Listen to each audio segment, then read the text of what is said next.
Hello mga Cubs! Magandang buhay! Ayan! Welcome back sa aking YouTube channel. At kung bago ka pa lang sa aking YouTube channel, please don't forget to like, subscribe, click the bell button para maging updated kayo sa aking mga bagong uploads. Ayan, for this video ay gagawa ako ng mag-adobong pusit sana ako kaso naubusan pala ako ng patis or toyo. Ayan, so nakabili tayo ng tamisan dahil nakakita ako ng fresh na tamisan. So meron tayong sibuyas at saka bawang.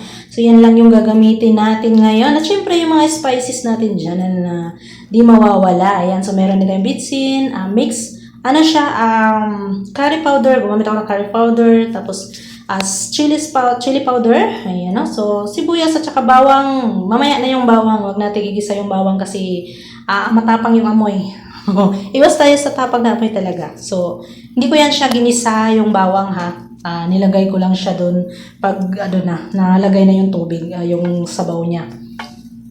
So ayan, ginisa natin yung sibuyas. Palambutin lang natin yung ating sibuyas at saka nagdagdag na ako ng konting bitsin. Saka yung curry powder na binigay nung kasamahan ko and then chili powder. So ayan, mikos-mikos lang naman natin. Ayan, no? So, madalian lang yung ulam natin ngayon. Ayan na. So, nagdagdag din lang tayo ng konting asin. So, sa inyo pa rin ang masusunod ko anong lasang gusto nyo dyan mga Cubs ha. So, ayan. Baka bago ka pa lang at hindi ka pa nakasubscribe, please subscribe na at pakashare na lang sa mga kaibigan nyo na mahilig din magluto. Ayan. At syempre, huwag kalimutang mag-comment. Baka na lang kung gusto nyo din ba ang pagkaluto na to. So, ayan, dinagdag ko na yung ating tamisan. Hindi ko alam kung anong pangalan sa inyo nito ha, pero tawag kasi sa amin nito is tamisan kasi ito kasi siya na kumbaga pusit o tamisan. Ang kaibahan kasi nito, mas mabilis siyang lumambot, hindi siya yung kagaya ng pusit kasi yung kuha ng partner ko is pusit. So, iba to siya. Kasi ito siya, masarap ito siya pang tula. Mas malambot kasi mas mabilis itong lumambot kahit hindi mo na to na maluto. Kasi yung pusit naman sa amin, yung kuha ng partner ko is pag niluto yun siya, makunat. So, kailangan mo pang tagalan ng pagluto. Pero ito kasi siya, hindi na. Kahit pa tama lang yung half cook lang to, mabilis kasi siya maluto, malambot lang to. Hindi siya makunat.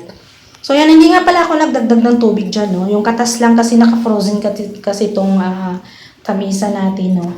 Naka-frozen kaya to, kaya ganyan siya matubig. So, sariling katas niya lang yan yan ang tamisa natin. So, ayan, ready na siya. So, sobrang bilis lang. So, yun lang yung panimpla natin. Wala na akong, so, nagpapakulay na lang dyan is yung niya, ata. Hindi ko alam kung ano yung, yung ink, kumbaga ink. So, ayan, ready na yung ating ulam for today. Ang ating, hindi ko alam kung anong ipangalan ko dito. Basta, mikos-mikos ko na lang yan. Kayo nang magpangalan ko anong gusto yung ipangalan dyan. Ayan, so maraming salamat talaga sa inyong support at sana hindi kayo magsawang suportahan ng aking YouTube channel at our vlog. Ayan. So, don't forget to like, subscribe, click na din natin yung bell button para maging updated kayo sa aking mga bagong uploads. Thank you, bye-bye!